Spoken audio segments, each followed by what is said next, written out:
किंवा पक्षाला उभारी देण्याचा जे विश्वास आदरणीय पवारसाहेब जयंत पाटील सुप्रियाताईंनी टाकलेला आहे, पक्षाच्या नेत्यांनी टाकलेला आहे, तो विश्वास सार्थ करण्यासाठी अवघड परीक्षेतला पेपर सोडवायचा. हा पक्षाचा शिक्का कोणी मारायला सुरुवात केली जातीचा? आतापर्यंत होता का राष्ट्रवादीला? आतापर्यंत शरद पवार साहेबांना होता का कधी? तुमच्या रोडला इतकी वर्ष कामं सुरू आहेत, लोकांची त्रेधा त्रिपीट उरते. नितीन गडकरींनी हात जोडले तर आम्ही काय बोलणार?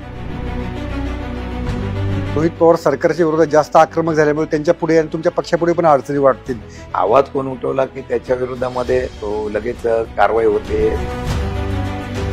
अण्णा हजारे आमच्याच एका मुलाखतीमध्ये म्हणाले की देवेंद्र फडणवीस हे प्रामाणिक नेते आहेत आणि त्यांच्यासारखा चांगला नेता मी पाहिलेला नाहीये.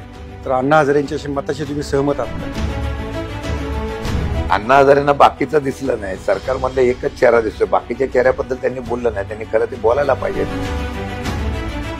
तुमचं आणि रोहित पवारांचं ट्युनिंग कसं आहे? ते एकदम चांगलं आहे सगळ्यांचे ट्युनिंग. अच्छा, ते बाहेर काय होतं तर आमच्या इथे लेट्सवरती युगेंद्र पवार असं म्हणाले की मी यापुढे अजित पवार यांच्या विरोधात निवडणूक लढवणार नाही.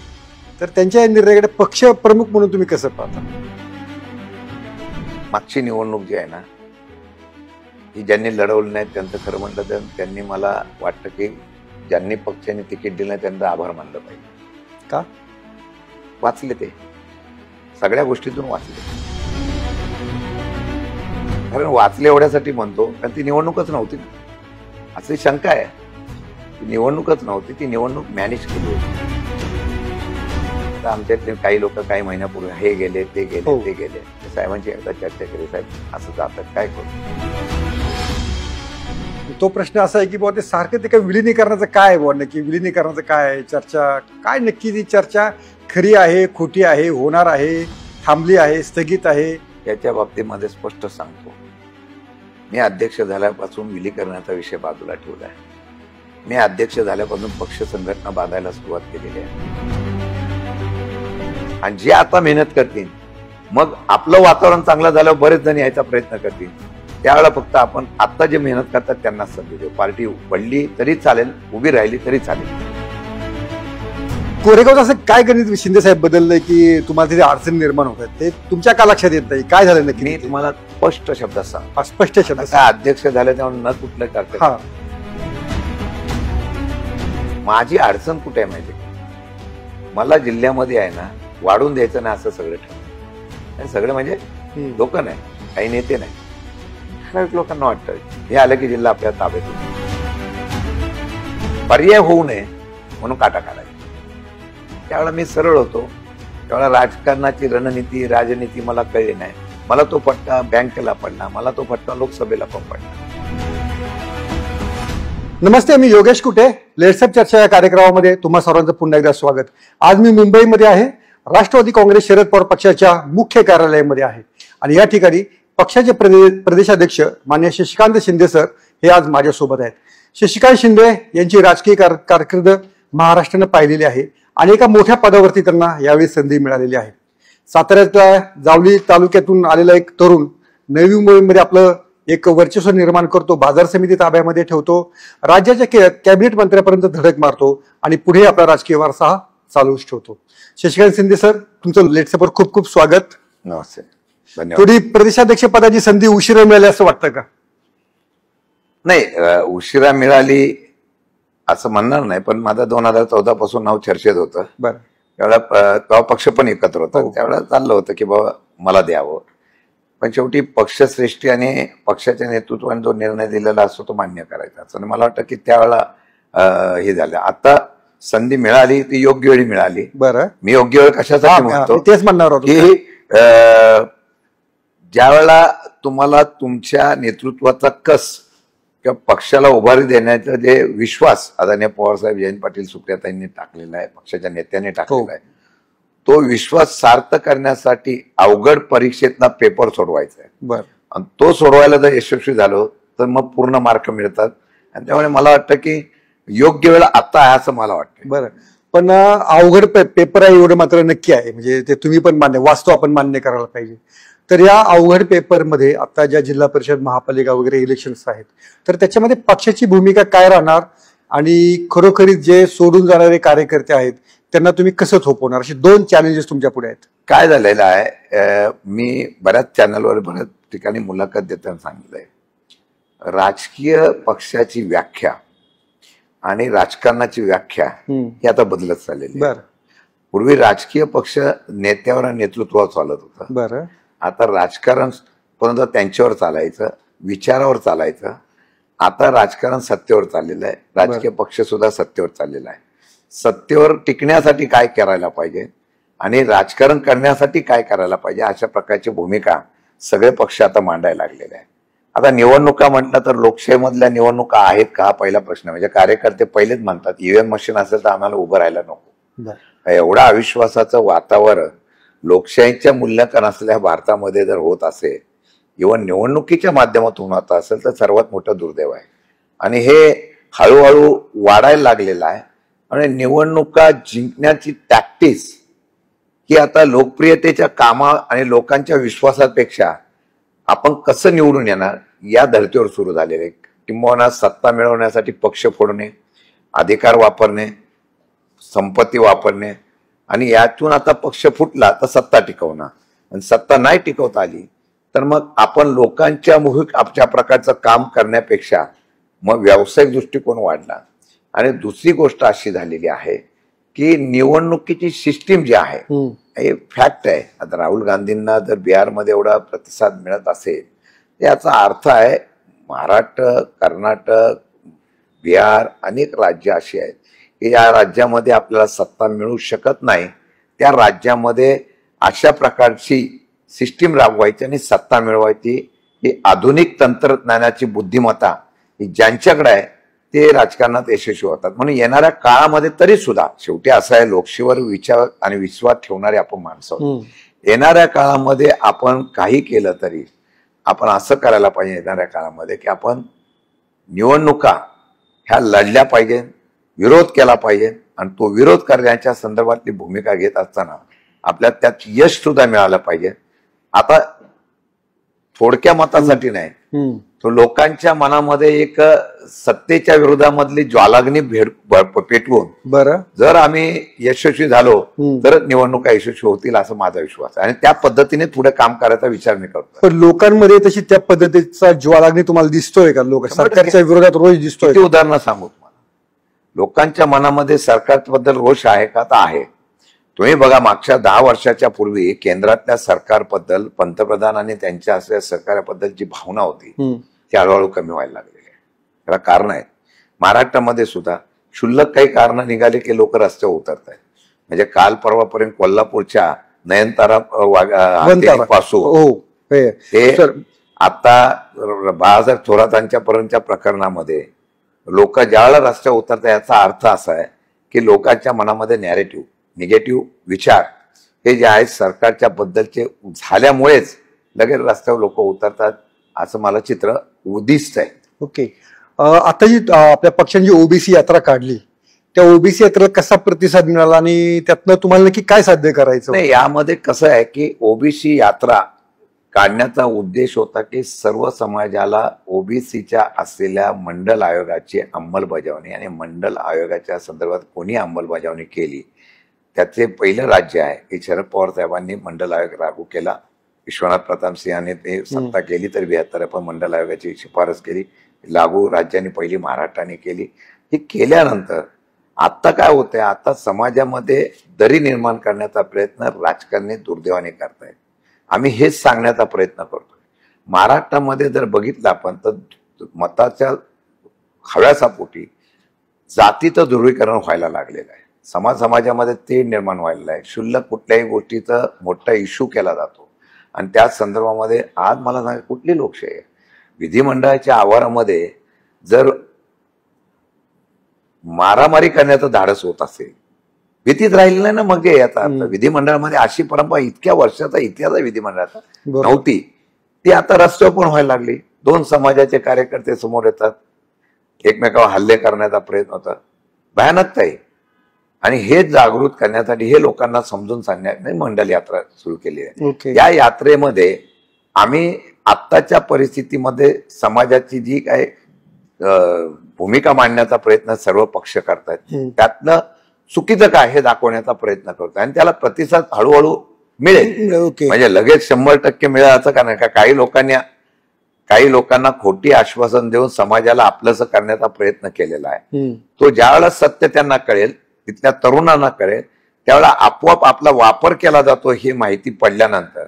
म्हणजे बघा आता प्रत्येक पक्षामध्ये काही पक्षामध्ये त्या समाजाचे बोललो ते पदाधिकारी निर्माण करण्याचा प्रयत्न करून वातावरण दूषित करायचं आणि त्यामध्ये आपला फायदा काढून घ्यायची ही प्रवृत्ती वाढल्यामुळे ही जनजागृती करण्यासाठी मंडळ यात्रा आपण काढलेली आहे. सर, दुसरी गोष्ट याच्यामध्ये राष्ट्रवादीची कोंडी होते का? म्हणजे तुमच्या पक्षाचा चेहरा मराठ्यांचा, म्हणजे मराठा नेतृत्वाचा, आणि शेवटी पक्षाची भूमिका ही ठरली. मग पवारसाहेब तसं जर असतं तर पवारसाहेबांना मागच्या वेळेस अगदी पंतप्रधान, राष्ट्रपती, उपराष्ट्रपती, गृहमंत्री अनेक पदाच्या या ठिकाणी आलेले होते. साहेबांनी आपल्या विचाराची तडजोड कुठे केली नाही ना, प्रतारणा होऊन दिली नाही. मग आज महाराष्ट्र जो आहे तो छत्रपती शिवाजी महाराजांच्या 18 पगड जातीचा महाराष्ट्र आहे. हा आदर्श आहे आमचा. आम्ही या महापुरुषाचं फक्त नाव राजकारणाच्या मतासाठी घ्यायचं नसतं. मग या असलेल्या पुरोगामी महाराष्ट्रामध्ये शाहू फुले आंबेडकरांचा विचाराच्या महाराष्ट्रामध्ये आज ज्या पद्धतीने विषमता निर्माण केली गेलेली आहे आणि हा पक्षाचा शिक्का कोणी मारायला सुरुवात केली जातीचा, आतापर्यंत होता का राष्ट्रवादीला? आतापर्यंत शरद पवार साहेबांना होता का कधी? ठीक आहे, मराठा नेता म्हणून महाराष्ट्रावर अनेक वर्षापासून राज्य केलं होतं किंवा अनेक वर्ष त्यांनी काम केलेलं आहे, मुख्यमंत्री म्हणून काम केलेलं आहे. मग असं असताना अचानक आता हा पक्ष मराठ्यांचा असं दाखवण्याचा प्रयत्न करण्याचा जाणीवपूर्वक प्रयत्न होतो. हेच आम्ही विषमता दाखवतोय ना. ओके. आणि विचाराची लढाई, या विचाराच्या लढाईमध्ये आता जरांगे पाटलांचा तुम्ही आंदोलनाचा, मला सांगा जरांगे पाटलांचं आंदोलन कोणी चिघळवलं, कोणी दूषित केलंय? तुमच्याकडं जर त्या ठिकाणी तुम्हीच आश्वासनं दिली, तुम्हीच नवी मुंबईला येऊन सांगितलं, कुणबीचे दाखले असतील, हैदराबादच्या निजामांचे दाखले असतील, त्यांना तुम्ही आम्ही कुणबीचे दाखले देऊ म्हणून पत्र दिलेली आहेत तुम्ही. आता ती अंमलबजावणी होत नाही म्हणून ते आंदोलन करतायत. सरकारने आम्हाला फसवलं. इतके दिवस उपोषण केल्यानंतर ही भावना आहे ना, चीड आहे त्या माणसाच्या मनामध्ये आणि त्यांच्या आपल्या सगळ्या आमच्या लोकांमध्ये. अहो, ही चीड जी आहे ती दाखवण्याचा प्रयत्न मार्ग कोणी काढायचा? विरोधकांनी. मध्ये विरोधकांना दाखलायचा, हा मग यांना पाठिंबा, तो दुसरे खाली लगेच एक आंदोलन कुठल्या समाजाचं निघालं की दुसरा लगेच त्याच्या विरुद्ध आंदोलन सुरू करतो. मग इतके वर्ष झोपून राहतात, इतके वर्ष सगळे गप्प बसतात. आंदोलन कुठल्याही पक्षाचं असो, कुठल्याही विचाराचा असो, कुठल्या जातीचा असो, त्याला लगेच सावरण्याचं, त्याला फोईस करण्याचं काम हे सरकारने करावं. मला कधी कधी हसू वाटतं. बघा, आश्चर्य काय वाटतं की ज्यावेळेला जरांगे पाटलांचं आंदोलन झालं तेव्हा लगेच कमिटी चंद्रकांत दादांची झाली. परत त्या कमिटीचं काय झालं, परत पुढे काय झालं, त्याचा अभ्यास काय झाला, मुख्यमंत्र्यांनी त्यामध्ये त्यावेळेला तत्कालीन मुख्यमंत्री एकनाथ शिंदे होते आणि काय केलं, हे सगळं तसंच प्रलंबित राहिलं. आता परत नवीन राधाकृष्ण विखे पाटलांची कमिटी. हा डिलेपणा आहे. हा डिलायपणापेक्षा एकदा निर्णय घ्यावा, देणार का नाही देणार. नाही मग आम्ही बघू, प्रयत्न करू. कसला प्रयत्न करता तुम्ही? अनेक नेत्यांनी सांगितलंय, ओबीसीच्या नेत्यांनी सांगितलं, सगळ्या नेत्या आरक्षण वाढवून टाका. तुमच्या हातात आहे ना, केंद्रात राज्यात तुमच्या हातात आरक्षण आहे. तुम्ही धनगर समाजाला फसवताय, तुम्ही मराठा समाजाला फसवताय, तुम्ही ओबीसी समाजाला फसवताय. त्यांना सगळ्यांना वेगवेगळ्या प्रकारचे आश्वासन देताय, नाही होऊन देणार, इथं बोलणं आम्ही होऊन देतो, प्रयत्न करतो. एकदा ठोस निर्णय राज्य सरकारने घेतला, आम्ही देऊ शकत नाही, आम्ही देतोय. ओके. म्हणजे समाजाची, तरुणांच्या मध्ये आपापसात जो वाद होतोय तो होणार नाही ना. आणि किती पातळी खाली राजकारणाची गेली. याच्यामध्ये मला त्याच्यामध्ये एक विचारायचं आहे. एक मंत्री आहेत नितेश राणे, त्यांनी जरांगे पाटलांना असं म्हटलंय की जर तुम्ही देवेंद्र फडणवीस यांच्या मातोश्रीबद्दल तुम्ही काय बोलला तर तुमची जीभ हासडू. आता सरकार जीभ हासडायला लागल्यानंतर मग सामान्य माणसाने काय करावं, पोलीस यंत्रणेने काय करावं, मला भीती वाटते. अशा प्रकारची चर्चा होणार आहे तर पोलिसांनी कारवाई नक्की कोणा करावी हे होईल. आणि म्हणून मी मगाशी काय म्हणालो, विधिमंडळापासून रस्त्यावर आता जर अशा प्रकारची एकमेकांच्या अवाच्य भाषेमध्ये, महाराष्ट्राची संस्कृती आहे हो, आपण नेहमी म्हणायचं बिहार बिहार, पण आज महाराष्ट्र काय झालंय, हे मुद्दाम केलं जात आहे. ही राज्याची अपेक्षा नाही. त्यामुळे विकास याचा सगळा बोजावरा झालेला आहे. ओके. एक शरदचंद्र पवार पक्षाचा जो चेहरा आहे तो पुरोगामी विचारांचा आहे. तर पुण्यामध्ये तुम्हाला माहिती आहे की अथर्व सुदामे नावाचा एक रील स्टार आहे आणि त्याने एक अशी रील केली की बुवा मुस्लिम कारागिराकडनं गणपतीची मूर्ती तयार करून एकोप्याचा मेसेज दिला. तर हा रील देखील त्याला डिलीट करायला लागला सोशल मीडियावरती. तर या अशा प्रश्नांकडे तुम्ही काय पाहता, कसं म्हणजे हे खरोखरीच आहे का? हा असं आहे की वाईट काय वाटतं माहिती आहे, मी पहिल्यापासून सांगतो, समाजाच्या असलेल्या जातीचं ध्रुवीकरण ज्यावेळेला राज्यकर्ते करतात ना, तेव्हा हे असे प्रसंग येतात. व्यक्ती स्वतंत्रता राहिली नाही. कायदे जे आणले जातात केंद्रात राज्यातून ते भयानक आहेत. म्हणजे तुम्हाला लोकशाहीच्या माध्यमातून आता आंदोलन करण्याचा अधिकार राहिलेला नाही आणि तुम्हाला कुठल्याही केसमध्ये आम्ही टाकू शकतो आणि तुमचं अस्तित्व संपू शकतो असे कायदे यायला लागले. मला सांगा, त्या तरुणाने एक रील करतात, सामाजिक उपक्रमाची त्याला आवड आहे. तो कुठल्या समाजाचा आहे? ब्राह्मण समाज. त्यांनी एक केलं, त्याला एकतेचा संदेश द्यायचा होता. आमच्यामध्ये विष एवढं कालवलं गेलंय ना की लगेच त्याला विचारायला इतका दबाव आला की त्याला ते माघार घ्यावं लागलं. इथं शोकांतिक आहे ना, आणि हे वाढत जाणार आहे. हे ज्यावेळेला वाढेल ना तेव्हा महाराष्ट्र पूर्ण अशांतता होईल, ठिणगी पडले की पेट होईल. पूर्वी मुस्लिम समाजाच्या बद्दलची फक्त भावना व्यक्त केली जायची, आता वेगवेगळ्या समाजाच्या मध्ये हे अंतर पडायला लागलेलं आहे. एकदम टोकाचं बोलतात. आम्ही सुद्धा डिबेटला जायचो, आम्ही पण चर्चा करायचो, पण त्याला एक पद्धत असायची. आता ती संपली. आता कोणी उठतो आणि कोणालाही काही आवडच्या भाषेमध्ये बोलतो. हे भयानक, आणि त्याला फूस लावली जाते. जाणीवपूर्वक तू तसं कर असं सांगितलं जातं. ओके, फार मोठं दुर्दैव आहे. यातनच एक मुद्दा पुढे आला, वराह जयंती साजरी केली पाहिजे. 365 दिवस आता सगळ्या जयंत्या करत बसूया आणि त्यावेळेला सगळ्या मांसाहारी बंद करून टाकू, असंच काही दिवसांनी फतवा येईल. ओके, असा आदेश येईल आणि तो आदेश आल्यानंतर तुम्ही काय करणार आहात? म्हणजे राज्याचे मुख्यमंत्री म्हणतात की मला माहित नाही 15 ऑगस्टला मांसाहार करायचा का नाही, हा आदेश कोणी काढला. मग खालचे सगळ्या नगरपालिका महानगरपालिका जर आदेश काढत असेल तर त्यांच्यावर कारवाई करायला पाहिजे. राज्य अशांतता का करताय तुम्ही? कोणी काय खावं याला बंधन घालण्याचा प्रयत्न, आणि हे आता तिथपर्यंत राहिलेलं नाही, आता बिल्डिंग पर्यंत पोहोचलेलं आहे. बरोबर, खरी एक हात असेल त्यांना इथं ठेवायचं नाही. खरी गोष्ट, हॉरेबल आहे. आता कबुतरांसारखा एक विषय, तो देखील तो दोन प्रवृत्तीमधला, दोन समाजामधला तिढा कसा काय होऊ शकतो? तो कसा होऊ शकतो मला एक नाही. बरं, हे विषय कोणी मांडला? विषय मांडला मी विधान परिषदेमध्ये आहे. तो मांडला चित्रा वाघ काही आहे, त्यांनी सुद्धा सांगितलं माझ्या काय त्यांच्या नात्यातला कोण सासू का कोण होता, त्याच्यातून त्यांचं दुर्दैव निधन झालं. मनीषाताईंनी तिथं मांडला होता. ह्या सगळ्या भाजपच्याने उत्तर दिलं कोणी? महायुतीच्या लोकांनी. त्याला जातीय पक्षाचा राग रंग कुठं आला? बरं, ते सगळं झाल्यानंतर त्याच्यावर कारवाई करण्याच्या संदर्भातली आश्वासन दिल्यानंतर मी कोणत्या समाजाच्या विरोधात बोलत नाही, काही समाजाला हे आवडलं पण नसेल, पण तिथं सांगितलं नाही झालं तर आम्ही पण तलवारी हातात घेऊ. जिथं का व्यक्ती स्वातंत्र्याला बंधन येत नाही, इथं का चर्चेला तुम्ही नियम घालत नाही, काय पोलिस कारवाई करतात? एकाने आंदोलन केलं त्यांच्यावर गुन्हे दाखल, दुसऱ्याने काय बोललं तर त्यांच्यावर गुन्हे दाखलत नाही. धन्य आहे, कायदा सुव्यवस्था सगळे धन्य आहे. पण याच्यामध्ये जेव्हा मंगलप्रभात आणि पेटासारखी कायद्यामध्ये असले हे होतात की त्यामुळे या असलेल्या मनुष्यांना त्रास होत नाही, आणि एका बाजूला सरकार बोलतो की याच्यामुळे त्रास होत आहे. नक्की आम्ही ऐकायचो कोणाचं? खरी गोष्ट आहे. तुम्ही मुंबईवरून साताऱ्याला जाता, कोल्हापूरला पुढे जाता तुमच्या रोडनं. तुमच्या रोडला इतकी वर्षे कामं सुरू आहेत, लोकांची त्रेधा त्रिपीट उरते. नितीन गडकरींनी हात जोडले तिथं आम्ही काय बोलणार आहे? म्हणजे एका मोठ्या उद्योगपतीने तो काम घेतलं, जिथं आजही अजून असे 2 रोड करायला लागतील. पुन्हा भयानक आहे. उपमुख्यमंत्र्यांनी सुद्धा त्या ठिकाणी नाराजगी व्यक्त केली. आता IT आणि इंडस्ट्री दुसरीकडे जायला लागले, आणि हायवे तर त्याच्यापेक्षा भयानक आहे. किती वर्ष झाली? ज्यांनी कॉन्ट्रॅक्ट घेतलं त्यांनी सब कॉन्ट्रॅक्टर नेमले. सब कॉन्ट्रॅक्टर नेमल्यानंतर माझं तर असं पहिल्यापासून मत आहे, जो कॉन्ट्रॅक्ट घेतो तो सब कॉन्ट्रॅक्टर नेमत असेल आणि फक्त त्यामध्ये पर्सेंटेज काढत असेल का, तर आम्ही क्वालिफाय त्या नियमात होतो. ह्यांना कामं द्यायला, ह्यांना फक्त यांच्या प्रॉपर्टी जप्त करायला पाहिजे. किती लोक मेली यांच्या याच्यामुळे. खरी गोष्ट. आणि आजही रस्ता तो काय रस्ता, बाकी सगळे रस्ते बघा, हे आता रस्ते जे आहेत ना तो म्हणजे त्याला कुठे पूल आहे, कुठे रुंदीकरण आहे, कुठे काय काय काय काही बेस नाही. आणि टोल तर दरवेळेला टोल वाढवतायत. पण तुमच्यासारखे द्यायला नाही पाहिजे ना. तुमच्यासारखे नेते जेव्हा या रस्त्यावर जातात तेव्हा तुमच्या सगळ्या समस्या लक्षात तुम्ही का बोलत नाही? हा तुमचा प्रश्न आहे आमचा. बोललो सभागृहामध्ये, मागच्या सभागृहामध्ये बोललेलो आहे.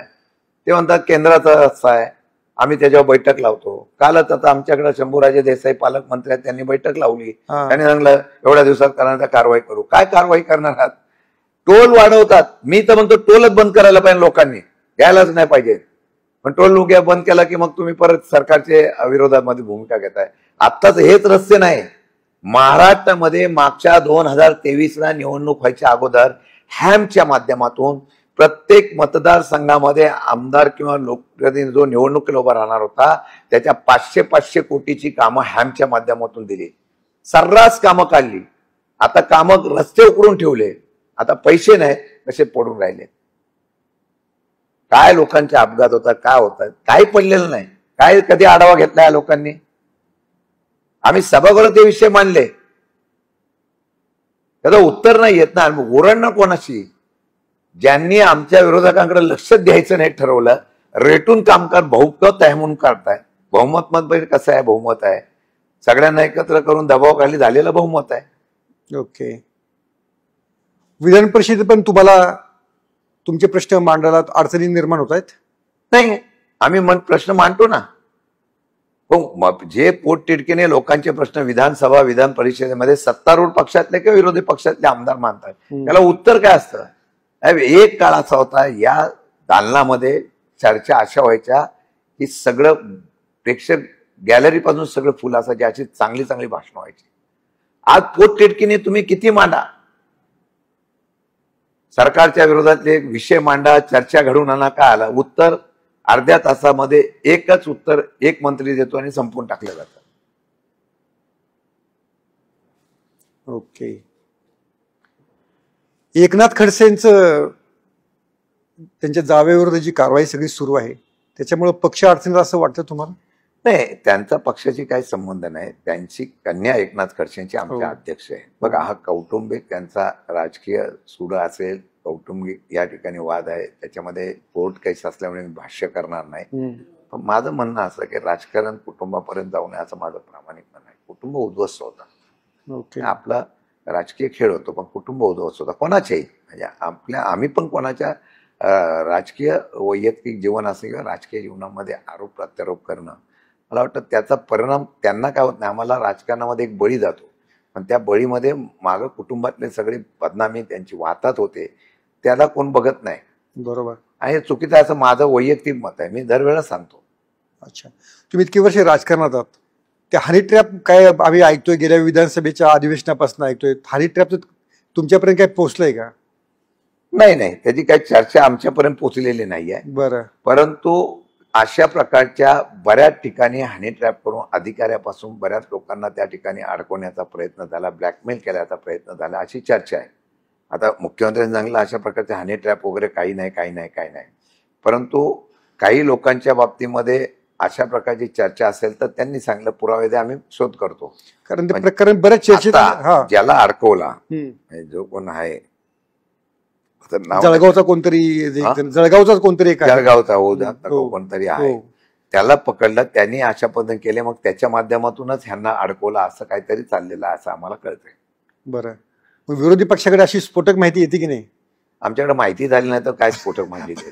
तुम्ही विरोधाचा खरं प्रयत्न केला पाहिजे. हे अच्छा, प्रयत्न करणाऱ्याला आत टाकल्यावर तुम्ही काय प्रयत्न करणार? असं काय त्याला काय जेलमध्ये बसायचं भेटायचं का? याच्यावर आमच्या संजय राऊत म्हणतात धनखड रिटायर झाले तर ते निवृत्त झाले का सक्तीने झाले. राजीव कुमार मागचे निवडणूक आहे, हे दोघंही कधी भेटत नाही, नजर काय देतात त्या कशा आहे, हे बोलण्याला त्यांना सुद्धा बोलतील म्हणून आज ठेवलं का? हा प्रश्न आहे. रोहित पवार ज्या पद्धतीनं आरोप करताय संजय शिरसाट यांच्या विरोधात, तर संजय शिरसाट यांचा राजीनामा व्हायला पाहिजे असं तुम्हाला वाटतं? हे काय बघा, मागच्या वेळेला ज्या वेळेला आरोप झाल्यानंतर तात्काळ अनेक लोकांचे राजीनामा घेतलेले आहेत. म्हणजे विलासराव देशमुखांपासून आलार पाटलांपासून अनेक लोकांना अंतुले साहेबांनापासून सगळ्यांना राजीनामा दिला. एक काय बोलतात दबाव, एक भीती पण असते की आपण चुकीचं काम केलं तर आपल्याला होईल. हल्ली काय राहिलेलंच नाही. 2.5 वर्षाचं जर प्रकरणं सगळी काढली तर बरेच लोक अडचणीत येतील. आणि असे अनेक प्रकार धाडसी निर्णय आहेत की कोण घेऊ शकत नाही, ते निर्णय झालेले आहेत. त्यामुळे त्यांनी राजीनामा दिल्यानंतर मागच्या वेळेला आता कोकाटेंच्याबद्दल बोलले, बाकीच्या बऱ्याच मंत्र्यांबद्दल बोलले. आता हे बोलल्यानंतर जेव्हा कारवाई झाली नाही, खाती फक्त बदलली गेली.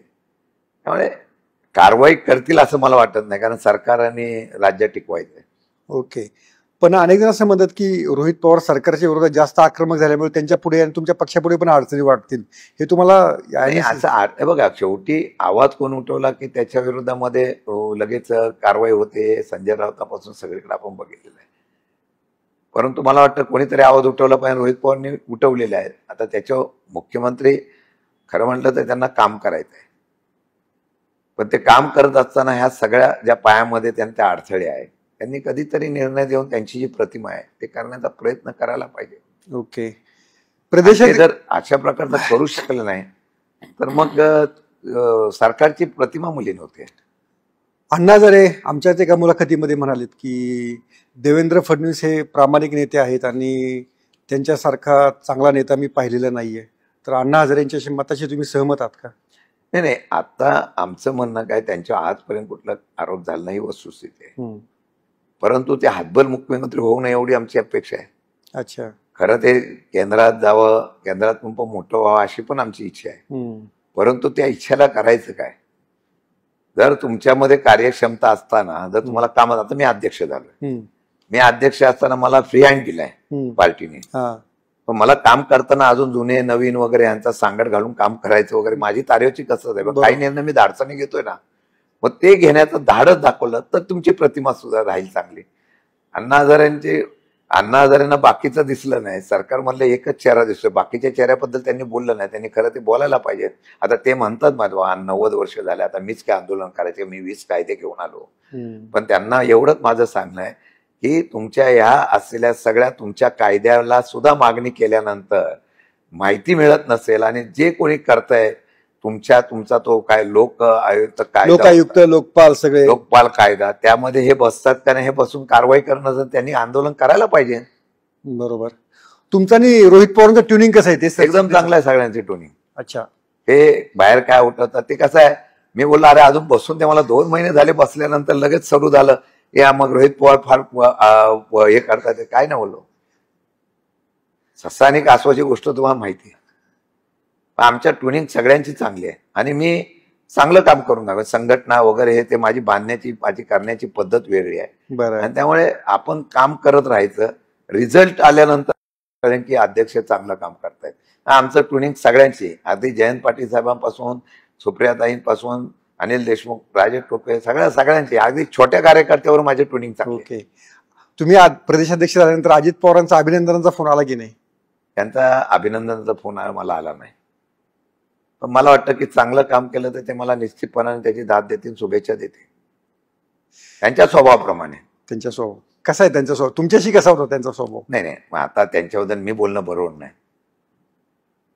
आज कसं त्यांच्याबरोबर बोलू शकतो मी? त्यांच्या स्वभावाप्रमाणे ते शुभेच्छा देतील. चांगलं काम केलं तर बोलतील चांगलं काम चाललंय. ओके. तेव्हा आज बोललं तर परत आमच्या दोघांबद्दल शंकेचं कारण नको व्हायला. पण तरी एक वैयक्तिक बघा, वैयक्तिक एक आदर असतो, वैयक्तिक जो आपलेपणा असतो, प्रेम असतो, ते असतं ना. पण संघटना आणि चळवळ याच्यामध्ये आणि तुमच्या रिलेशनला याला महत्व नसतं आणि ते पण तेवढं समजून घेणारे असतात. बरोबर. इव्हन मुख्यमंत्री, उपमुख्यमंत्री दोन्ही असो, मंत्रिमंडळातले लोक असतात, त्यांना माहित असतं ना विरोधी पक्षाचं काम विरोधी पक्षाला करावं लागतं, नेतृत्वाला करावं लागतं. त्यामुळे ते वैयक्तिक लेवलवर कधी जात नाही. पण जेव्हा चांगलं काम करत असतील तर ते चांगलं म्हणतीलच ना, आणि त्यांचं चुकीचं असेल तर ते मी बोलणारच. मला तेच विचारायचं होतं की त्या संबंधांचा, त्या आदराचा दबाव तुमच्यावर नाही ना बुवा? नाही. आजीदादांच्या विरोधात कसं बोलायचं असं काही नाही. आणि बघा शेवटी ते पण राजकारणामध्ये फार माझ्यापेक्षा ज्येष्ठ आहेत, अनुभव चांगला आहे, अनुभव मोठा आहे. त्यामुळे त्यांना माहिती आहे ना, पक्ष म्हणून त्यांना मला काम करावं लागणार आहे आणि माझं काम करताना पक्ष म्हणून त्यांच्या पक्षावर किंवा कोणा बोललो तर ते वैयक्तिक त्यांचं जाणारच नाही. बरोबर. ते माझं काम मी करणार, त्यांचं काम ते करतील. तुम्हाला सर्वाधिक वेळा प्रदेशाध्यक्षपद झालं तुम्ही घेतल्यानंतर सर्वाधिक वेळा एक प्रश्न विचारला गेला असेल आणि तो प्रश्न घेतल्याशिवाय राष्ट्रवादीच्या तुमच्या कोणत्याच नेत्याची मुलाखत पूर्ण होत नाही, म्हणून विचारतो प्रश्न. एक असा एक प्रश्न आहे की राष्ट्रवादी काँग्रेसच्या प्रत्येक नेत्याला आम्हाला विचारावा लागतो, आणि तो प्रश्न असा आहे की बाबा ते सारखं ते काय विलिनीकरणाचं काय बुवा, नक्की विलिनीकरणाचं काय आहे चर्चा, काय नक्की ती चर्चा खरी आहे, खोटी आहे, होणार आहे, थांबली आहे, स्थगित आहे? याच्या बाबतीमध्ये स्पष्ट सांगतो, मी अध्यक्ष झाल्यापासून विलीकरणाचा विषय बाजूला ठेवलाय. मी अध्यक्ष झाल्यापासून पक्ष संघटना बांधायला सुरुवात केलेली आहे. जोपर्यंत तुमची पक्ष संघटना आणि पक्ष ताकदीने मोठा होत नाही तोपर्यंत तुम्हाला कोणी विचारणार नाही, असं माझं मत आहे. आणि आदरणीय पवारसाहेबांसारखं नेतृत्व आहे. भले पक्ष खिळखिळा करायचा प्रयत्न झाला असेल, तो करण्याचा प्रयत्न कोणी केलाय तुम्हाला माहिती आहे. सत्ता मिळवण्यासाठी ज्यावेळेला भाजपच्या माध्यमातून शिवसेना फोडली, राष्ट्रवादी फोडली ना, आम्ही विलिनीकरणाचा कोणी विषय काढला? पवारसाहेब कधी बोलले? पवारसाहेबांचं स्पष्ट म्हणणं आहे, होय एकत्र येऊ शकतो, परंतु त्यांनी भाजपची साथ सोडा. विषय तिथं संपला ना. ह्या वावड्या उठवल्या जातात का? अस्थिरता निर्माण व्हावी. मग पक्षामध्ये कार्यकर्ता दिग्धा मनस्थितीमध्ये सापडला की त्याचा राजकीय फायदा उठलायचा. मग राजकीय फायदा उठला, मग काय लोक लारे पक्ष एक होणार, त्याला आपण पहिलेच पुढे जाऊया, मग काय होणार, पक्ष होणार, मग आपलं काय होणार? ह्या सगळ्या गोंधळाचं वातावरण जाणीवपूर्वक राजकारणामध्ये पेरलं जातं. माझं म्हणणं असं आहे की ज्यावेळेला काय निर्णय कुठले कोणाकडून करायचं का आम्ही स्वतंत्र करायचं. आज आमचं म्हणणं आहे की महाविकास आघाडी म्हणून आम्ही काम करायचं आणि स्वतंत्रचा पक्ष तो आपल्या ताकदीने उभा करायचा. आणि हा जर चर्चा करत असताना ही विलीनीकरण, आता तुम्ही सुद्धा मला इतक्या महिन्यानंतर परत विचारता, हो तो पक्ष विलीन होणार आहे का? मला कळत नाही. पक्ष आमचं विलीन होणार आहे, कोणाला आमच्या पक्षात विलीन व्हायचं असेल तर त्याचा आम्ही विचार करू. ओके, हे योग्य उत्तर आहे. मग हे योग्य उत्तर ठरू शकेल. तुम्ही आता राज्य पातळीवर काम करताय, मग आता कोरेगाव मतदारसंघाचं लक्ष तुमचं कमी झालंय का? नाही, वस्तुस्थिती आहे. शेवटी काय, माझा पण मतदारसंघ कोरेगाव आहे. या कोरेगावच्या लोकांनी मला प्रेम केलं. सातारा जिल्ह्याने पवारसाहेब चव्हाण साहेबांच्या विषयावर प्रेम केलेलं आहे. आज ती सगळी बाजू घेतलेली आहे. पण काय असतं माहितीये का, आपण एका ठिकाणी अडकून पडायचं का? लोकशाही जिवंत राहण्यासाठी किंवा आत्ताच्या परिस्थितीला समोर जाण्यासाठी महाराष्ट्रामध्ये फिरलं पाहिजे, ह्याला महत्त्व दिलं पाहिजे. आज मला पद मिळालं तर त्या पदाचा उपयोग नुसता कोरेगाव पुरता मर्यादित ठेवला नाही तर तो योग्य होणार नाही. महाराष्ट्रामध्ये आपण जर त्याप्रमाणे फिरलो, आता मी महाराष्ट्राचा पदाधिकारी झालो, पण आता एका तालुक्यापुरतं मर्यादित, एका मतदारसंघापर्यंत मर्यादित जर न राहता महाराष्ट्रामध्ये काय करू शकलो तर कोरेगावची जनता सुद्धा सुज्ञ आहे. आणि ते म्हणते अरे बाबा, साताऱ्याची जनता सुद्धा सुज्ञ. माझ्या दावलीमध्ये माझा हे झाला, कोरेगावमध्ये सन्मान झाला, साताऱ्यामध्ये सगळे गेले. आता मग अध्यक्ष झाल्या बाळासाहेब पाटील, मी, सुनील माने, आम्ही चांगल्या प्रकारच्या लोकांनी स्वागत केलं. जनता सुज्ञ आहे. हा माणूस पद घेतल्यानंतर कशासाठी लढतोय? मी शेतकऱ्यांसाठी लढणार आहे, मी युवकांच्या बेरोजगारीबद्दल लढणार आहे, मी वेगवेगळ्या विषयावर लढणार आहे, महाराष्ट्रामध्ये चुकीच्या पद्धतीने लोकशाहीचा खून होतोय त्याच्या विरोधात लढणार आहे. हे बघितल्यानंतर जनतेला वाटेल की हा माणसाला ताकद दिली पाहिजे. आणि कोरेगावची जनता पण ते विचार करेल, नाही हा माणूस आता करतोय. आणि फरक दिसलाय, मी तुम्हाला खोटं नाही सांगत. आता लोकांना आपुलकी वाटायला लागली, फरक दिसायला लागलेला आहे. काय नाही अरे, सातारचा आपला आणि कोरेगावचा माणूस आपला आता महाराष्ट्रामध्ये गेलेला आहे, करतोय काम. हा फरक दिसतो आणि ते पण समजून घेतात की आपण इथं न थांबता आता राज्यावर आपण फिरा, राज्यावर तुम्ही त्या ठिकाणी दौरे करा आणि काम करा. ओके. त्या सातारा जिल्ह्यामध्ये आगामी जिल्हा परिषद आणि पंचायत समिती निवडणुकात आपल्या पक्षाची कामगिरी कशी राहील असं वाटतं तुम्हाला? मी लगेच या आमच्या पक्षाची राज्यामध्ये लगेच कामगिरी उठावदार होईल असं सांगणार नाही. त्याला मग चमत्कारच व्हायला पाहिजे, लोकांनी उठाव केला पाहिजे. जसं बिहारमध्ये आता लोकांनी राहुल गांधी आणि तेजस्वी यादवच्या असलेल्या बैठकीला सुद्धा लोक फार मोठ्या संख्येत गावाच्या गाव उभं राहतात. याचा अर्थ असा आहे की तो प्रयत्न मी लगेच पास होईल असं म्हणणार नाही, पण मी पहिल्या प्रथम काम केलेलं आहे की आता महाविकास आघाडी म्हणून आमच्याच अध्यक्षांना आणि पदाधिकाऱ्यांना सांगितलं, तुम्ही पुढाकार घ्या आणि स्थानिक पातळीवर तुम्ही चर्चा सुरू करा. तिन्ही पक्षाच्या लोकांना बोलवा, त्यांच्याशी चर्चा सुरू करा. कुठली निवडणूक लढवायची, काय लढवायची, ह्या बाबतीमध्ये चर्चा करून कामाला लागा. आणि हे काम करत असताना आपली किती ताकद आहे तिथंच आपण लढवायचं, उगीच अट्टास करायचं ना, अशा प्रकारची भूमिका घेतली पाहिजे. कारण आमच्या मताची विभागणी न होता समोरचा जो एवढा अजस्र अशा प्रकारचा शत्रू उभा आहे तो नुसता लोकशाहीवर उभा नाही तर तो लोकशाही, अधिकारशाही आणि यंत्रणाशाहीच्यावर उभा आहे. आणि निवडणूक आता खरंच सांगतो, ह्यांनी एक निवडणूक महाराष्ट्रातली, माझी विनंती आपल्या चॅनलमध्ये, एक निवडणूक महाराष्ट्रात येताना आम्ही महाराष्ट्रामध्ये लोकप्रिय आहे. मग ईव्हीएम मशीन पडल्यानंतरच का करता? मग लोकसभेला तुम्ही निवडले ते खासदार कसे निवडले? ईव्हीएमच्या चोरीमुळे निवडलं काय? मला कधी कधी आश्चर्य वाटतं. सगळं माहीत असताना सुद्धा ते लोक असे म्हणतात ना, त्यावेळेला खरं म्हटलं तर विचार करावा लागतो. का असं? कशी निवडणुकीत संशयात येऊ नये यासाठी व्यवस्थितपणे प्लॅनिंग केलेलं असतं. मग आम्ही असं म्हणायचं का? मग लोकांना शंका येऊ नये म्हणून छोटी राज्य आम्हाला द्यायची आणि मोठी राज्यामध्ये निर्णय फिरवायचा मशीनच्या वापरातून, ही पण आमची चर्चा होऊ शकते ना. मग तुम्हाला शंका नाही, मग हे राज्य तुमच्याकडे कसं आलं? हे लोकसभा कशी जिंकले? महाराष्ट्राच्या लोकसभेचा निवडणुकीचा निकाल ऐतिहासिक झाला. विधानसभा सुद्धा तशीच होती. पण हे राज्य गेलं तर राज्याचं नव्हे तर देशाचं राजकारण बदलेल म्हणून त्यांनी नियोजनबद्ध करून हा कार्यक्रम झाला आणि तो कार्यक्रम खोटा झाला. या मिथकावर तुमचा खरंच विश्वास आहे? हा, या मिथकावर या गोष्टीवर तुमचा खरंच विश्वास आहे? 100% विश्वास आहे. खरंच? माझाच नाही, सामान्य जनतेला विचारा. मला एक सांगावं, 2 प्रश्नाची उत्तर मला तुम्ही द्या. आता तुम्ही चर्चा केली म्हणून तुम्हाला विचारतो. 2 प्रश्नाची उत्तर द्या. आपल्याकडं मतदार याद्या अद्ययावत करण्याची वेळ कधी होती? इलेक्शनच्या आधीच असते आपल्याकडे, 1 महिना अगोदर किंवा 22ची किंवा 23ची यादी आम्ही फायनल करणार, त्याच्यावर निवडणूक होणार. निवडणुकीची यादी जाहीर होईपर्यंत कोणाचा मताचा हक्क डावलू नये म्हणून ऑनलाईन नुसत्या आधार कार्डवर तुम्ही मतदान यादी फायनल केली. एकेका ठिकाणी 10 एकाचं नाव 5 ठिकाणी 6 ठिकाणी आलं तर कसं काय तुम्ही लोकशाही विश्वास ठेवता? हा एक प्रकार.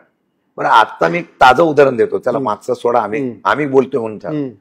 तुमचे मित्र पक्षात आता ऑब्जेक्शन घ्यायला लागणार मतदार यादीमध्ये. निवडून आणण्यासाठी प्रभाग रचना, निवडणूक आणण्यासाठी गटगण रचना तुम्ही ज्या पद्धतीने करताय, काय लोकशाही आहे?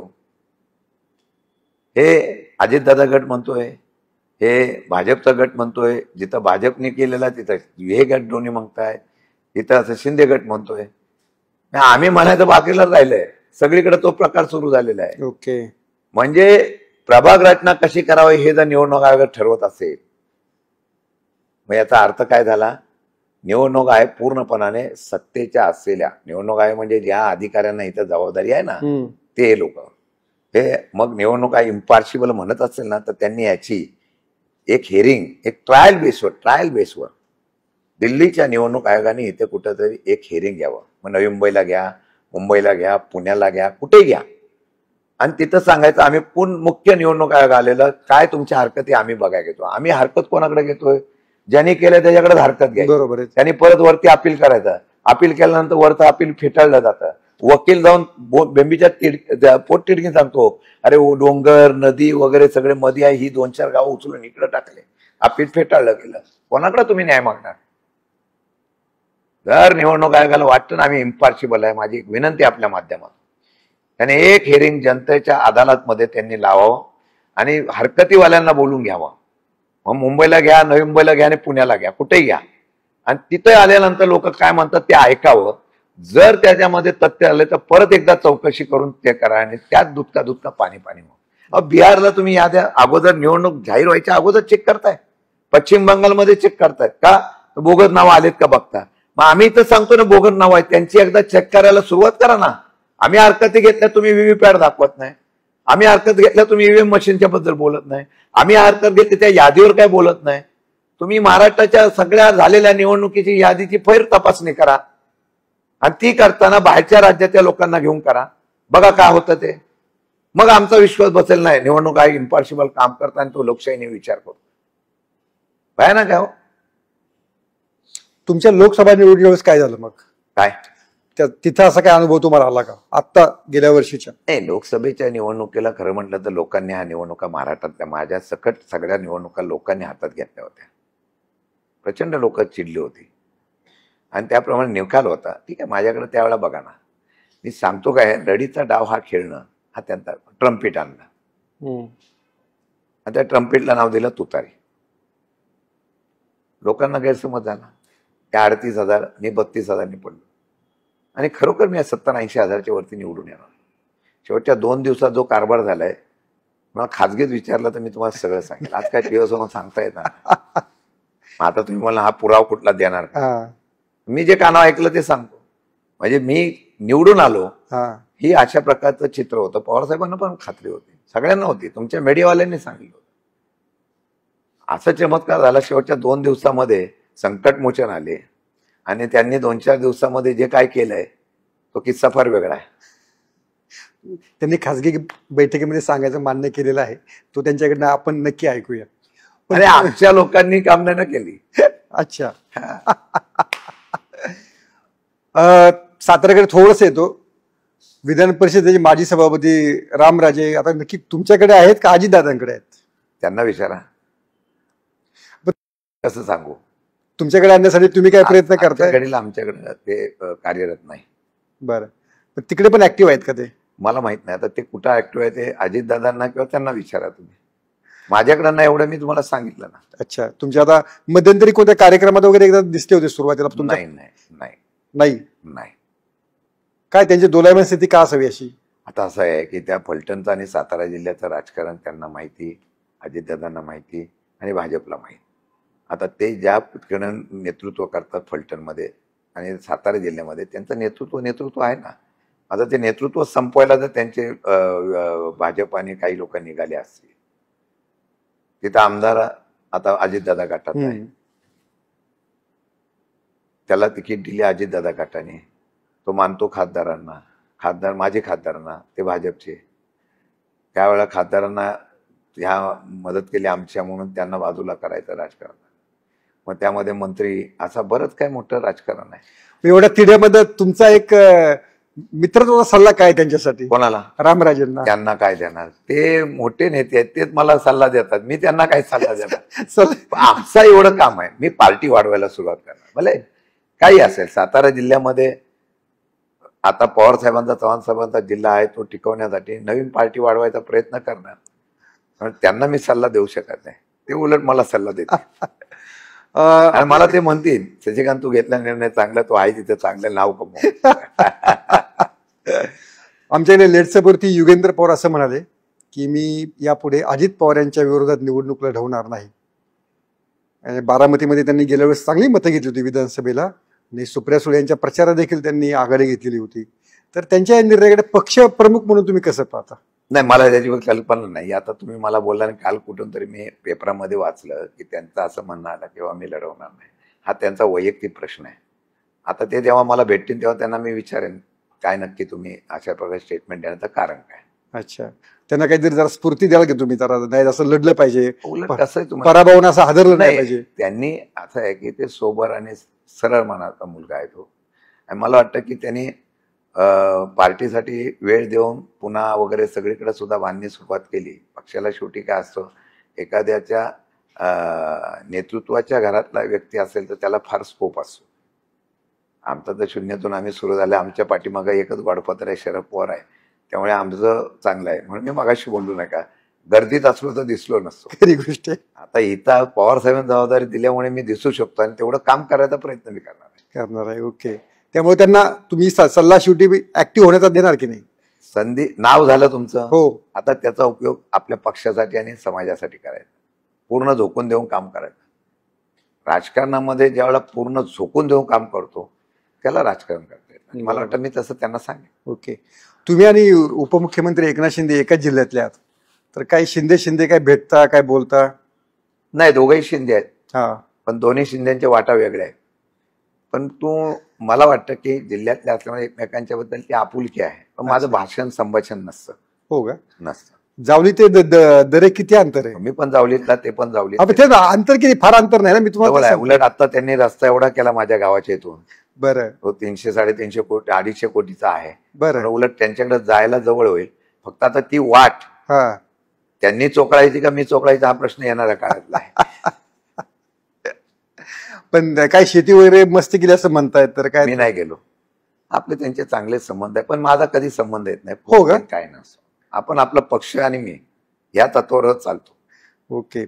तुमचा आणि साताऱ्याचे पालकमंत्री शंभूराज देसाई यांचेही चांगली, म्हणजे तुमचे सर्वांशी चांगले संबंध आहेत, तर एकूण साताऱ्याचा कारभार कसा पाहता येते आता? नाही, शंभूराज देसाई यांच्या बाबतीमध्ये पालकमंत्री म्हणाल तर ते माझे चांगले आमच्यावर एकमेकांचं आमचं चांगलं रिलेशन आहे. आम्ही चांगली मैत्री जपलेली आहे आणि ही मैत्री पक्षाच्या विरहित असते. पक्षाची लढाई असेल तर मी त्यांच्याकडे जाऊन प्रचार करतात, ते माझ्याकडे करतात विरोधामध्ये. त्यामुळे त्याच्यामध्ये पक्ष वेगळा आणि एकमेकांचा आदर करा. मला माहित नाही, पण त्यांनी एका चॅनलला कोणीतरी विचारलं त्यांना की शशिकांत शिंदे जिल्हाध्यक्ष राज्याचे अध्यक्ष झाल्याबद्दल तुमचं म्हणणं काय. नाही, ते चांगले काम करणारे आहेत, पदाधिकारी आहेत आणि त्यांना शुभेच्छा आहेत. एवढं जर दिलदारपणा ते दाखवत असतात, मी पण तसं ठेवलं पाहिजे ना. पक्ष आणि निवडणुका राजकारण हा वेगळा भाग आहे. बरोबर. पण त्या माझं आणि त्यांचं चांगलं ट्युनिंग आहे. ते माझे पण निश्चितपणे विरोधी पक्षाचा असला तरी ते त्याप्रमाणे प्रत्येकाला रिस्पेक्ट देतात असं माझं मत आहे. ओके. महाविकास आघाडीच्या जागा वाटपाबाबत थोडंसं विचारतो. ते साताऱ्यामध्ये बऱ्यापैकी जाणवलं होतं. जर महाविकास आघाडीचं जागा वाटप जर सातारा जिल्ह्यात जर चांगलं झालं असतं तर चित्र वेगळं राहिलं असतं. आणखीन काय झालेलं आहे माहितीये का, माझा असं, मी काय त्या ह्याच्यात नव्हतो, परंतु मला वाटतं काय माहितीये का, मागची निवडणूक जी आहे ना, ही ज्यांनी लढवलं नाही त्यांचं खरं म्हणलं तर त्यांनी मला वाटतं की ज्यांनी पक्षाने तिकीट दिलं नाही त्यांचं आभार मानलं पाहिजे. का? वाचले, ते सगळ्या गोष्टीतून वाचले. आता निवडणूक करायची म्हणजे तुम्हाला माहिती आहे सोपी नाही. बरोबर. कारण वाचले एवढ्यासाठी म्हणतो कारण ती निवडणूकच नव्हती ना, अशी शंका आहे. ती निवडणूकच नव्हती, ती निवडणूक मॅनेज केली होती असं चर्चा बाहेर आहे. आता इथं चर्चा बाहेर असेल तर माझ्यासारख्याला जर शंका येत असेल तर त्यांना मी सांगतो की तुम्ही धन्य, माझा एका कार्यकर्ता मला भेटला. आता मगाशी मागच्या वेळेला अनिल देसाई गेले, बोले राष्ट्रवादीच्या शरद पवारनं घातला. ते सर्व पक्ष होते. ते मागच्या निवडणुकीला फक्त जयकुमार गोरेंना विरोध करायचा म्हणून त्यांनी ह्या ठिकाणी आम्हाला उमेदवाराला मदत केली. पण ते सर्व पक्ष होते. पण ते असताना ते गेले. मी त्यांना म्हणाले, ते बोलले काय, म्हणलं तुम्ही मला पार्टी द्या. म्हणलं का? मला बोलले कसं काय? म्हणलं तुम्हाला तिकीट न मिळालं तुम्ही वाचला ना. ते जोरात हसले. ते काय समजायचे समजलं. पण एक आहे, यावेळेला निवडणुकीच्या संदर्भातून विचार करताना इलेक्टेड मेरिट याला महत्व दिलं पाहिजे. फक्त मागणून तिकीट घ्यायची, मग त्यांनी काय होतं, संख्या कमी होते. मग कोणत्याही पक्षाचा असो, शिवसेना उभाटा असेल, आपली राष्ट्रवादी आमची असेल किंवा काँग्रेस असेल, तुम्ही तो माणूस खरोखर तिथं कोण येऊ शकतो याचा अभ्यास करून जर निर्णय घेतला, शेवटी कोणाला, आता मध्ये चर्चा होते मुख्यमंत्री कोण होणार, अरे ते पुढचं ठरवून. आणि पवार साहेबांसारखा नेता आहे, त्यांनी एकदा ठरवलं. मग मला माहिती आहे अजितदादा किती वेळ बोलले मला मुख्यमंत्री होताना मला होता आलं नाही. साहेबांनी दिली ना, बाकीच्यांना पण संधी दिला. साहेब आहे तो. नाही, मला वाटतं एवढं वरिष्ठ नेतृत्व असताना संख्येवर जाऊ नका, पहिली समोरच्याची संख्या कमी केली पाहिजे तरच आपलं अस्तित्व टिकेल असं माझं मत आहे. पण तुमच्या आता पक्षाचे 9 आमदार आहेत.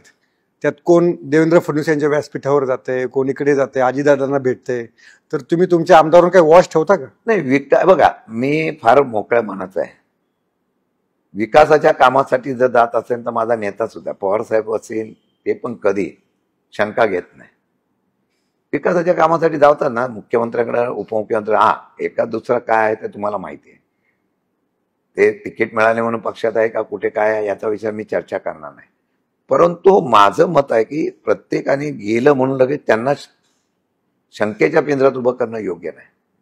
आणि आता मी तुम्हाला सांगतो, आता आमच्यातले काही लोक काही महिन्यापूर्वी हे गेले ते गेले ते गेले, मी साहेबांची एकदा चर्चा केली, साहेब असं जातात काय करू, काय जायचं त्यांना आत्ताच जाऊन द्या, आत्ताच जाऊन द्या, आता त्यांची चर्चा करू नका तुम्ही, स्पष्ट बोलले.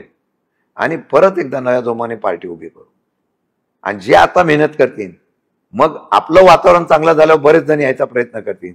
त्यावेळेला फक्त आपण आत्ता जे मेहनत करतात त्यांना संधी देऊ. पार्टी पडली तरी चालेल, उभी राहिली तरी चालेल, हा जो विचार दिलाय ना, आता आम्ही नियोजन करताना पुढच्या 2029ला कोणाला घेऊन पुढे चालायचं हे नियोजन करूनच आम्ही त्याप्रमाणे काम करणार. ओके. तुम्ही मगाशी इलेक्शन मॅनेजचा विषय काढला, तुम्ही तो विषय उपस्थित करून किंवा ते बोलून तुम्ही कोरेगावचे आमदार महेश शिंदे यांनी जी विकास कामे केलेली आहेत ते म्हणता मी प्रचंड विकास कामाचा डोंगर केलेला आहे, त्याला तुम्ही कमी लेखता असं वाटत नाही का? आम्ही काय कमी कामं केली का? 35 वर्षामध्ये आम्ही राजकारणामध्ये इतकी कामं केली. पण आमच्या काळामध्ये आहे ना, अजितदादाच उपमुख्यमंत्री होते आणि अर्थमंत्री होते. आमच्या सरकारला त्यावेळेला कळलं नाही की कर्ज काढून सरकार चालवायचं असं. तेव्हा कर्जाचा डोंगर करून सरकार चालवतं का कोण?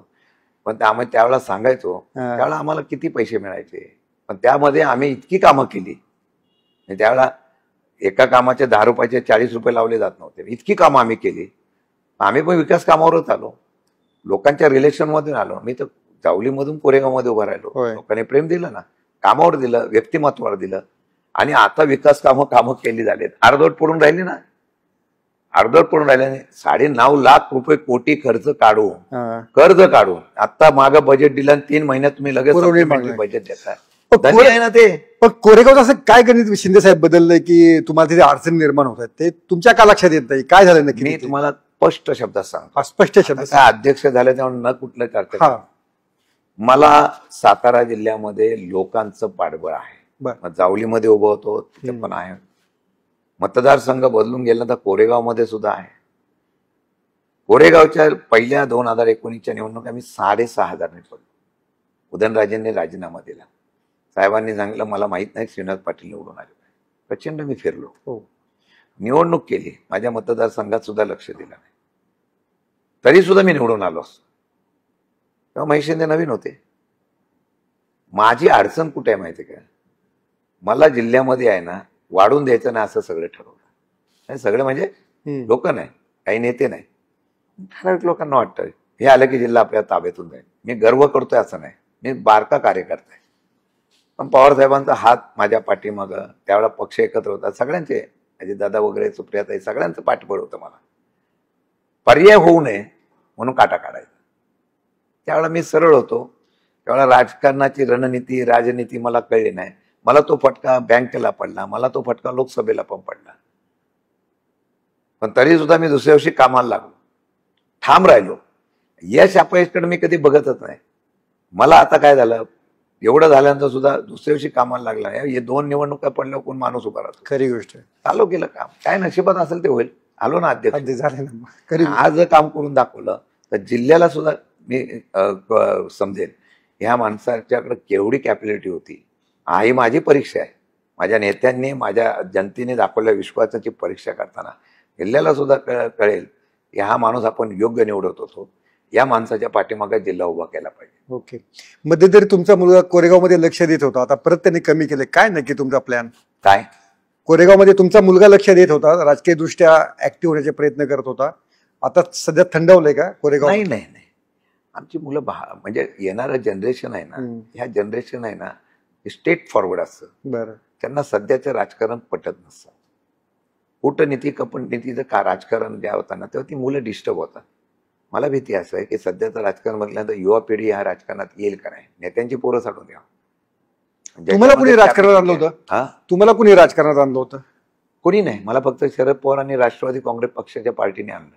कशी तुमची आणि पवार साहेबांची पहिली भेट केव्हा झाली होती? काही नाही, माथाडी कामगारांचा नेता होतो, कार्यकर्ता होतो, पदाधिकारी होतो. ज्या वेळा अण्णासाहेब पाटलांच्या आणि शिवराव पाटलांच्या नेतृत्वाखाली मी काम करत होतो तेव्हा पवार साहेबांचं मुंबईतल्या बेस्ट कामगार, माथाडी कामगार, गिरणी कामगार सगळ्यांचे एक वेगळं, इव्हन महाराष्ट्राचे कामगार सगळ्यांशी नातं होतं. आणि त्यावेळेला ते बारीक नजर आहे साहेबांची. शरद पवार साहेब असतील, अजितदादा असतील, सगळे त्यावेळेला त्यांना असं वाटलं की हा पोरगा काहीतरी आहे, दिली तिकीट मला. आणि नंतर मग ती दिल्यानंतर मी त्याचं सोनं करत गेला असेल किंवा काम करत गेला असेल, त्यामुळे मला त्याची ग्रीप मिळाली. आणि साहेबांनी सांगितलं 1 तिकीट द्यायची माथाडींना. पण त्यांचा विषय असा होता की एका तिकीटमुळे माथाडींची राष्ट्रवादी स्थापन झाल्यानंतर 6-7 ठिकाणी फायदा होईल. ते साहेबांचं शेवटी डोक्यावर हात पडला. चालू 1999 पासून. ओके. पहिली भेट साहेबांची, पहिली भेट आठवते का तुम्हाला? काय पहिली भेट साहेबांना तुम्ही केव्हा भेटला पहिल्यांदा? फार झालं, म्हणजे युनियन क्षेत्रामध्ये असताना साहेबांना भेटायला वगैरे जायचो, शिवराव पाटील साहेबांच्या बरोबर जायचो. अच्छा. आणि मग ते कार्यक्रम वगैरे असला की साहेबांच्या आपल्याकडे बघावं म्हणून फार मी धडपड करायला जायचो. तुमच्यावर साहेबांनी एवढं प्रेम केलं, तुम्ही काहीच नाही केलं साहेबांसाठी. तर नरेंद्र पाटलांनी देवेंद्र फडणवीसांचं नाव हातावर कोरून ठेवलंय. माझं हृदयात आहे आणि निष्ठावंत म्हणून माझं नाव आलंय पवार साहेबांच्यावरून. फार मोठी देणगी आहे ती. आता यामध्ये निष्ठावंताच्या आधीमध्ये शशिकांत शिंदे निष्ठावंत आहे. हृदयापासून ही फार मोठी देणगी आहे. मला काय सत्तेमध्ये मी कुठेही गेलो असो, अजितदादा बरोबर जावं. लोकांना असं वाटलं होतं अजितदादा तेव्हा जवळ 100% हो, तुमचं नाव धरलं होतं सर्वांनी. शेवटी कसं आहे, मी मगाशी बोललो, जो ज्याचा पिंड संघर्षाचा आहे, लढण्याचा आहे, ओके. तो लढून हे करतो. त्यामुळे बऱ्याच ठिकाणी मी मागे पण मुलाखतीत सांगितलं होतं, बीजेपी मध्ये सुद्धा संधी होती, सगळीकडे होती, पण नाही बोललो. पक्षाची सूत्र घेतल्यानंतर आणि जयंत पाटलांनी सूत्र सोडल्यानंतर जयंत पाटलांनी तुम्हाला एक कोणता सल्ला दिलाय? जयंत पाटलांचा मी रोज सल्ला घेत असतो. किंवा जेव्हा अडकलं किंवा ज्यांना विचारायचं वाटतं तेव्हा मी विचारतो, ते सल्ला देतात. त्यांचं म्हणणं आहे की तुमच्या अध्यक्षपदाच्या माध्यमातून तुम्ही काम करून सुरुवात करा, लोकांच्या मध्ये तुमचा मेसेज अध्यक्ष म्हणून जाऊ दे. त्याचा फ्री हँड तुम्हाला पक्षामध्ये आहे, दिलाय. माथाडी नवी मुंबईमध्ये एवढी स्ट्रॉंग होती, तुम्ही नवी मुंबईमध्ये का ना प्रयत्न केला राजकारण स्थिर करण्याचा? काय अर्थ, जिथल्या लोकांनी पहिली संधी दिली त्या लोकांनी मला 2-2 ठिकाणच्या लोकांनी संधी, आणि सातारा जिल्ह्याने फार प्रेम केलंय. म्हणजे नवी मुंबईमध्ये सुद्धा मला काय अडचण नाही, नवी मुंबईच्या लोकांचं पण फार प्रेम आहे माझ्यावर. बरं, पण जिथं आहे आपण मेहनत करतोय तिथं करावं म्हणून केलं. नवी मुंबईला सुद्धा काय, पण शेवटी आहे तिथं आपण आहोत, तिथं काय हे करायचं, खरी गोष्ट. आणि सातारा जिल्हा यशवंतराव चव्हाणांचा जिल्हा, शरद पवारांचा जिल्हा, अनेक दिग्गज नेतृत्वांचा जिल्हा म्हणून, आणि त्याला एक वजन आहे महाराष्ट्रामध्ये. सातारा जिल्ह्याला नावातच सातारा सातारा.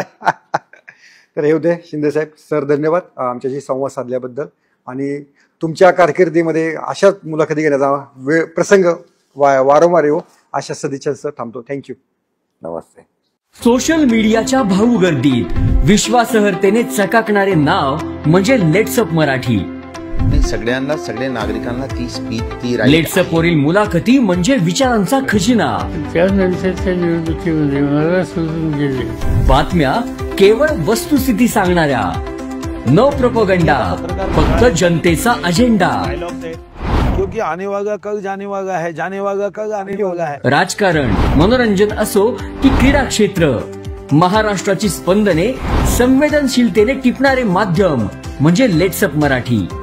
जगासोबत एक पाऊल पुढे राहण्यासाठी लेट्सअपचे ऍप, सोशल मीडिया आणि वेबसाईट सोबत कनेक्टेड रहा.